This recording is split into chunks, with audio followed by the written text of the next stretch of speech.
This is Beer, Beards and Banter, and we are coming at you from London. This is Matt, George and Kapil, and we're going to talk all things beer, beards, and have a bit of a laugh with you. So welcome, we've been drinking together for 4 years now. We love our beer, we love our beards, and we love our banter. Welcome, I hope you enjoy.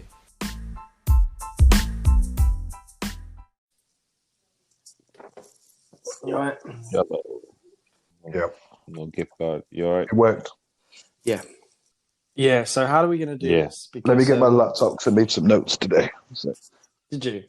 Yeah. Oh, sick. But we're going to do them in order of what? Mercury, Venus. Yeah. I think so 1, 2, 3, 4, 5, 6, 7, 8. Okay. So you did Mercury, Venus, Earth, Mars, Jupiter, Right, Saturn, Uranus, Neptune. So what is the answer? I don't know. You know? Yeah, bro. Okay, who wants to... Mm. So do you want me to do the intro about the planets? Yeah, sounds good. Cool. Tight. Right, I'll... Good. Yeah. Right, 3, 2... Welcome to episode 9 of Beer, Beards and Banter. How are we doing, lads? All right? All good? Yeah, all good. Yeah. That's weather. Very nice. It was nice to see you all this week. Obviously, this episode we were hoping to record live on Primrose Hill, but unfortunately, due to the amount of people and the noise, we had to drink the beers and then come home and make some notes, which I know was a bit challenging for us. So today, we are going to review the 8 planet beers. Apparently, there are only 8 planets. I thought there was 9, but stand corrected. So these beers were brewed with Beavertown in conjunction with other breweries. So I guess really exciting for us to talk about these. And I know we had a great experience trying the 8 on the hill in the sun, obviously socially distancing. So yeah, really excited to do that. So let's kick off with, I guess, Mercury, the first planet closest to the sun. Who's going to chat about that for us? Yeah, I'll start us off, I think. Well, we started with Mercury and it was a nice 2.7%. Yep. So a real super session IPA. So it's Beavertown and Salt partnering up together. And it was a really nice IPA, really easy drinking, as you can imagine, at 2.7%. And I think we all felt it was really refreshing and really nice, light and crisp. When we were drinking it, and I don't know if it's because we were sat in the grass, but you could almost get sort of grassy notes from it, and it was a very summery IPA. So yeah, for me, a lovely way to start the day. Wish all day started like that. Yeah, it was cracking. Yeah, did you guys like it? Yeah, as a first beer, it was good. Yeah, I think I remember thinking it reminded me a little bit of, like, you know, when you have a bit of an egg and cress sandwich on the hillsides in the sunshine. Well, I did get some. I remember that one because I made some notes just saying there was a little bit of bitter tea finish to it. You know, like almost like a tea party feel to Mercury. Yeah. So Yeah, that's true. yeah, it was a lovely beer. But yeah, all round good start, 2.7%. I remember drinking that one, thinking I'm going to be all right. You know, I can drink 8 of these, and then I think by the end it wasn't like that. But we'll get to that in a minute. No, if we stuck to those, I would have walked the right way home. But maybe we'll get to that as well. Yeah. Moving on. What was the second beer of the planet constellation? Yeah, so that was Venus. So that was Beavertown in conjunction with Glasshouse Beer Company. So they're from Birmingham, West Midlands. So I think with this one, it was a 5% IPA, and I remember us all agreeing that we thought this was maybe one of the best. Hints of kind of melon, pineapple notes, very flowery. I think quite sweet and biscuity at the same time as well. And yeah, I mean, I think kind of tropical notes, and generally with IPAs. You know, we've spoken before about my desire for kind of tropical IPA. So this definitely was up there with one of my favourites. And I really like the can design. I mean, obviously the designs are very similar, but I really like this one. Yeah. I thought it kind of really the orange skull on the front was quite appealing. So I don't know. Do you guys remember that one? Yeah, I like that one a lot. And the thing I took from it didn't drink like a 5% beer either. It was you took a lot of flavour from it, but yeah, very drinkable. And yeah, I could have happily sat there just drinking those as well. Really nice. Yeah, it didn't feel like it wasn't sour, too sour. It was like the proper levels of the flavors of orange, whatever you said, right? So it was nice. Yeah, I think you're going to do the next one, aren't you, Caps? Is it Earth? Yeah, moving on to it was a bit flat, I think. This is a collaboration with Harbour Brewery, 5.5.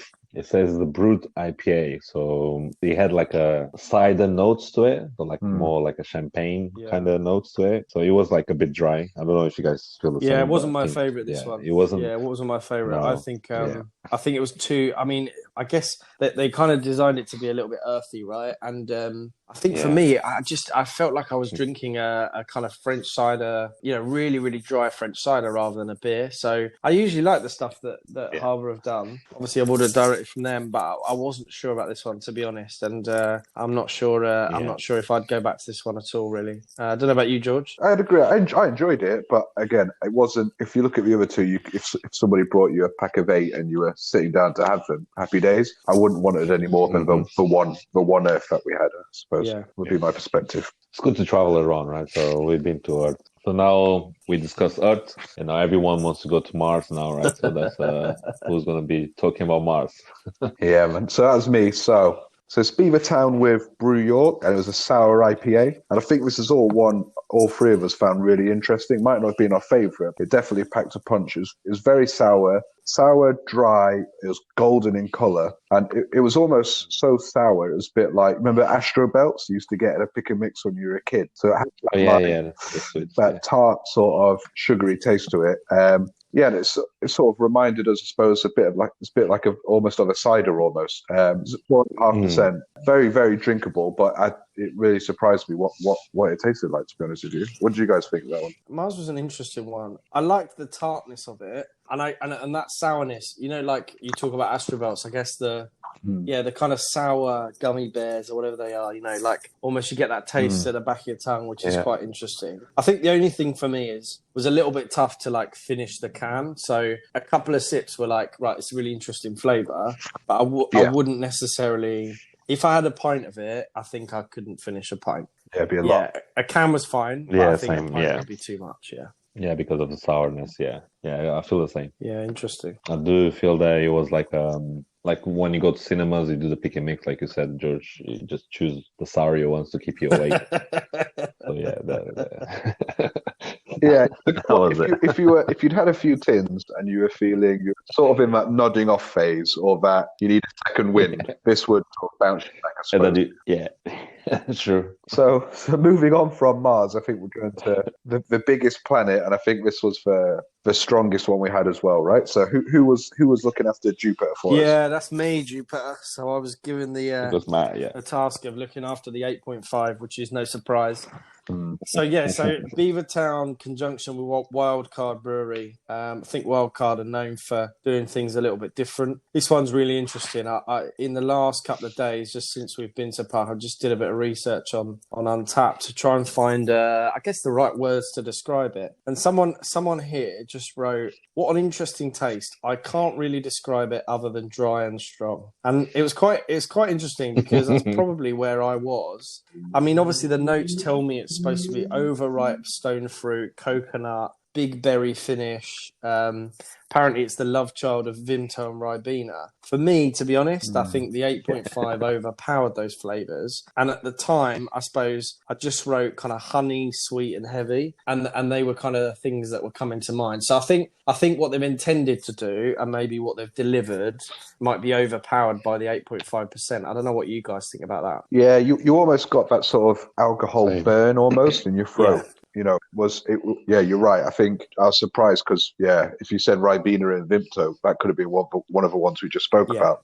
For me, it wasn't. Yeah. And I think you're right. It was very grapey, and it was almost. I think when we were having it, it almost tasted like the Italian sort of liqueur, like a grappa or almost something like that. It was a bit. More of a winter warmer, if anything. That put a few hairs on your chest, but I enjoyed it. But I think that the 8.5% takes away from probably the flavors that were supposed to come Yeah, I through. think if they just reduce the percentage a little bit, like a 6.8, I think that what they might have done is then get a beer that's got more flavour than alcohol, and I think that's the challenge, right? There's always that trade-off. I guess what they've tried to do is create one big beer that's got a real big alcohol punch, to offset the 2.7. Probably that, they're designed to be drunk as a kind of set of 8, and so I think they've probably intended, biggest planet, biggest alcohol, all that kind of stuff, right? So I think maybe the mission of doing the planets has maybe offset what making a good beer would be. I think that might be the challenge here, but that's just my view. Yeah, I think because of the collaborations they had, so they tried to make it different from everything else. But it wasn't a bad beer. It was just no. Listen, no beer's a bad beer for me. I think I absolutely agree with you. It wasn't a bad beer. I think I've had worse in my time, and certainly I'd rather be drinking that than I would be drinking a Foster's. But yeah, I think just maybe a little too strong. What about Saturn then, Caps? You took some notes on that one. Saturn one was a good one. We had like 2 cans, right? And this was from a collaboration with QueerBrewing project. Quite nutty, 6.5. Again, wheat and barley mixture, right?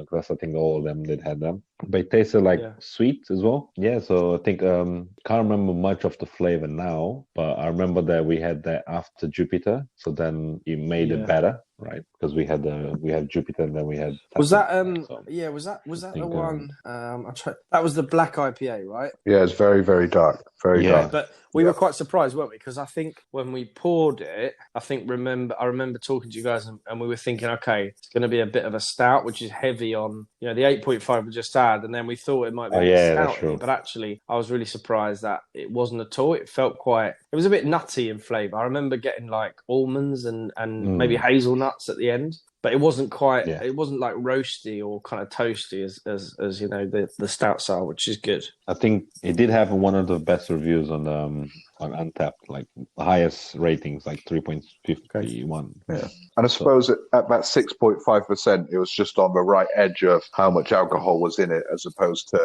the Jupiter ones. Just had that balance. I think was pretty right, just about spot on. Yeah, I think when we had that one, I think we were when the trees started to go a bit fuzzy at the end of Saturn, right?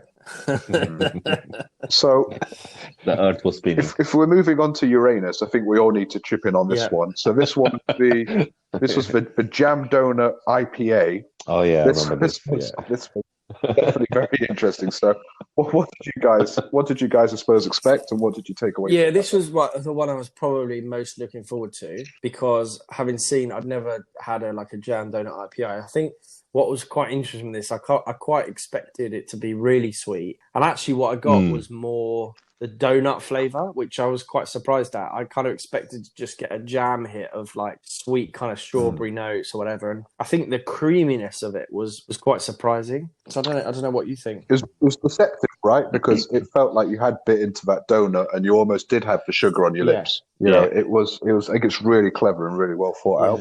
I think what was quite interesting, a lot of these beers actually we've probably not talked about, was that they had wheat in as well as barley. So I think it was quite interesting to kind of look at a beer that had both, because we talked a lot about wheat beers and maybe not being our favourites, but some of the notes coming through actually I really enjoyed, and so maybe the wheat of it, this one in particular, was a bit stronger. So this was with the BlackIris brewery. So, and it says on Untappd, it says IPA milkshake. So it's like a strawberry raspberry milkshake, right? Yeah. Flavor. As I'm sat here now and looking back on the day, I'd really like a can of that in my fridge right now, because that'd just be perfect tonight. And I think as we've gone back and spoken about them, I know we've got one to go through, but I would just love to. I'm not saying it's my favourite, but I need another one to really understand. Yeah, I think that's right. And a good beer should always make you want more, right? And I think the key with this one is, I think one can wasn't enough to kind of work out the flavour. I think we're all a little bit puzzled by what we can taste and smell and sense, and I think that's testament to maybe the brewing process and to kind of keep us intrigued, which I thought was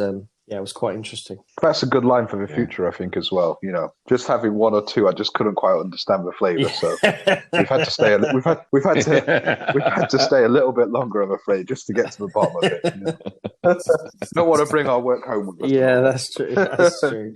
Well, I'll take us on to the last one then. So this was Neptune, right? 6% IPA, brewed with StMars of the Desert, which was cool. So Beavertown and those guys. It was what was it called? No Coast IPA. Quite piney, this one. Quite floral, bit sweet, and kind of some maltiness behind there. I think for me, this was probably the most normal IPA that we had. Throughout the whole journey. So something that I'd probably choose to drink again. It was quite peachy, which I quite like. Again, you know, those mango flavors, kind of peachiness, you know, nectarine flavors coming through. And if I have to rank any, I think this was for me the best one. I've written here Neptune best one. So there we go. Yeah, I think so. Yeah, I think we decided that. Yeah, because he had the bitter finish and taste was quite. Yeah, good. more.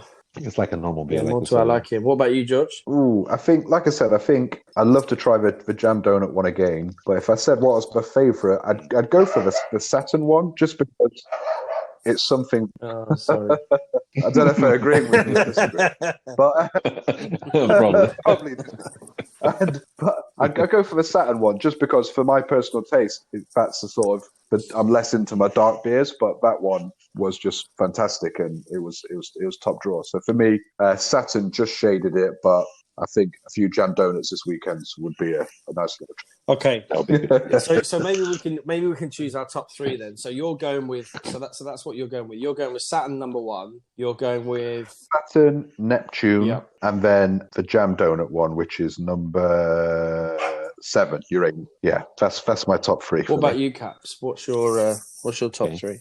I'll go with Neptune, the jam donut one, Uranus, and then Saturn. Yeah. So guys, I'm going to go for Neptune number one. That was my absolute favourite, and I wrote best one here. I'm going to go for actually Mercury number 2. I think that although it was 2.7, I really like the flavours, and I could see myself drinking like 10, 12 of those easily in a day. I think that was cool. And then I also think I am going to go for Saturn, which was the black IPA. I think for me, whilst the jam donut was intriguing, I think maybe it's a one can wonder. I think I really liked those 3 beers, and they're definitely ones that I would buy again.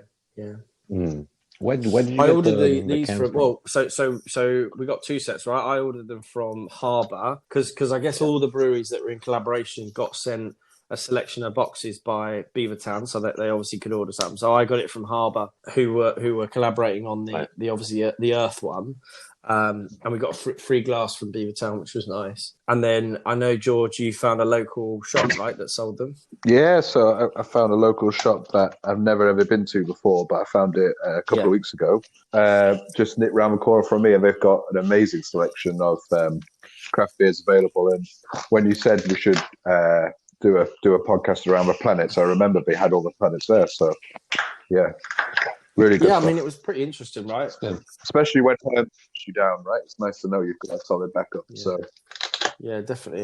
It was pretty interesting that I'd never heard of them, and then obviously they were in your local your kind of local shop, right? Yeah. So I thought that was pretty cool. I might try them. You have to order them. I think if you go, well, it says they're no longer in production, right? So I guess I don't know whether they're still available to order. I know when I ordered from Harbour, there was only like 3 cases left because it said like down to the last 4 cases or something. But I reckon maybe there's opportunity for the other breweries might still have them, right? So maybe have a look. Yeah, be good to try again. But I'm sure there's also some other cool collaborations out there that we can have a look at. Yeah, I got some pretty exciting beers this week, which I'm quite excited about. So I got one from Gypsy Hill called Finzel's. This is a sour IPA at 7.5%, sitting in my cupboard at the moment. And I also went out to a local Asian supermarket, got a few pale ales that I can't read the label. It just says pale ale, and then it's obviously got some Japanese writing on. So I'm pretty excited about trying those ones as well. It's always nice to try beers from other countries, right? Yeah, we should reach out to our Japanese friends to see if they can. Yeah, I mean, obviously there's a lot on Instagram, right? So maybe we should send a couple of photos, see if we get anyone back telling us what they say. I mean, probably says alcohol free, Just my luck. Placebo effect. Exactly. Placebo effect. Yeah. It's a mental game, right? I think for me this weekend, I've got a few I'm going to look forward to. I've got a Goose Island. I've got a Goose IPA, which I'm looking forward to, which I've had a few times, but I let you down. And then I've got the Camden Hells, the Show Off, the Juicy Lager. Looking forward to having that one. And then I've also got another beer from Vocation, Heart and Soul, which is a session IPA. Pineapple and mango. That'll be a lovely way to start off on the weekend, I think. You got anything knocking around, Caps, that you're looking forward to this weekend? Well, at the moment, I only have like BrewDog Punk IPA to finish it off. But tomorrow I'm going to go shopping and see what I can find and grab something different. But at the moment, I only have like 4 Punk IPAs left. So let's see if they last today or they last. I think they'll be gone today, won't they? Yeah. Yeah, all good.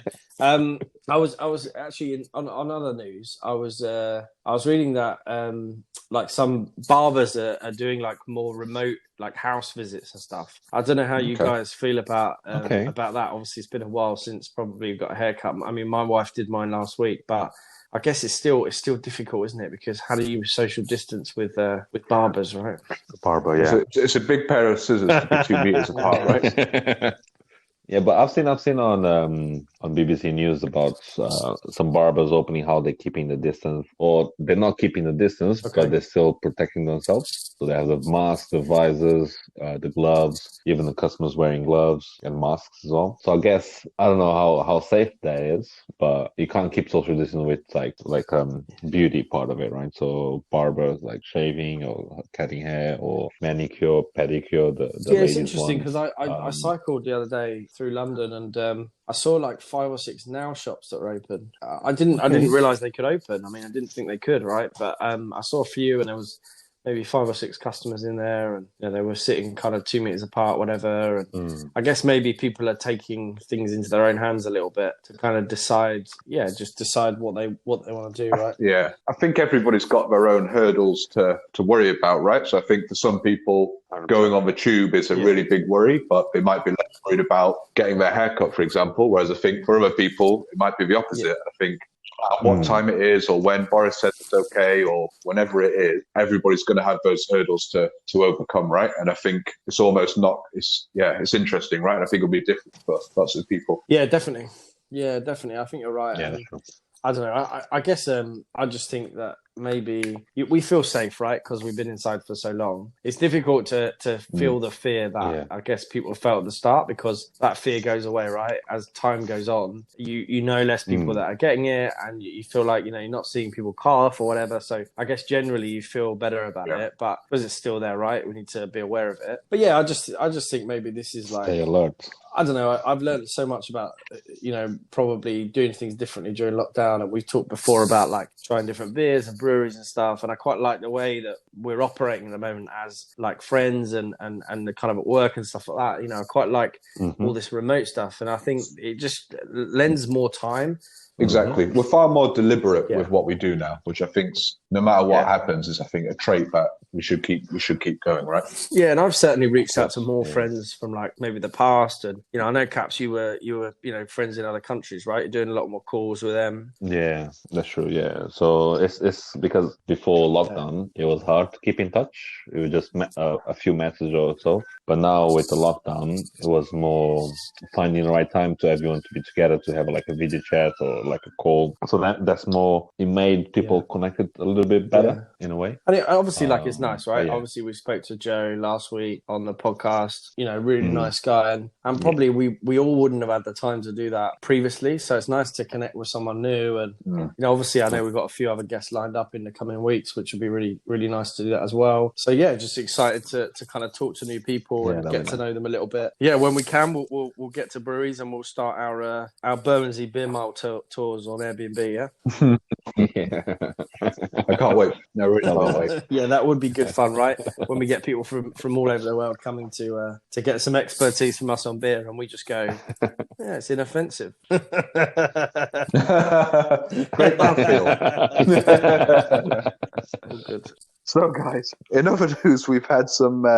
There's been a bit of science going on, and there's some interesting facts. So, according to Swiss scientists, and it's not the biggest test that I've ever seen, but according to Swiss scientists on some research they've done, that unfortunately men with beards have far more bacteria in their beard hair than on the fur of dogs. Can you believe it? So, what are your thoughts on that, Caps? You've got a lengthy beard.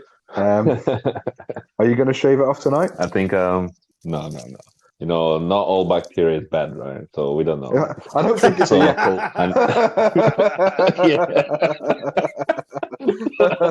yeah. Caps is like, well, my beard is healthy. Actually, I feed people strands of my beard to keep them healthy. And I feed my beard coconut oil. So I think I don't know. I think well, if that was the case, probably everyone would be kind of shaved, right? So, well, I think what's quite interesting is the researchers actually found this information out by mistake. So they were trying to find out if men could pick up dog diseases in their facial hair, but then they just realised that it's probably us giving the diseases to the dogs, clearly. But I suppose that brings up the whole question about like is bacteria good or bad, right? Because when I was a kid, I used to eat dirt and stuff, and like I never got sick. Whereas like someone that's just like my mate who never went out, like his mum was always washing his face. Do you know what I mean? Like it wasn't allowed to play in the puddles. Like he was always sick. So I think maybe like bacteria is actually good for you, and I think like it protects you in the long run, right? That's what I'm going for anyway. Well, I think it's the same. Yeah. We're all in big trouble already, so I don't think there's any needs. Yeah, and also I'd like to point out that was a Swiss test, and I reckon that. I mean, I'm not saying the Swiss people are dirty in general, but I mean, it raises questions. I guess if they came to the UK and did that, would we have the same results? I'm not sure. True. We don't know. Well, guys, I think we've travelled. Brian Cox will be proud of us. We've gone to every planet in the solar system, found some evidence. We've done some research. We've looked at the pros and cons. We've tasted all those planets, and we've ended up talking about whether our beards are more dirty than dogs. So definitely food for thought for us until the next podcast. Yeah, that may bring us to an end. So yeah, take it easy, guys. later on, yeah. Bye-bye.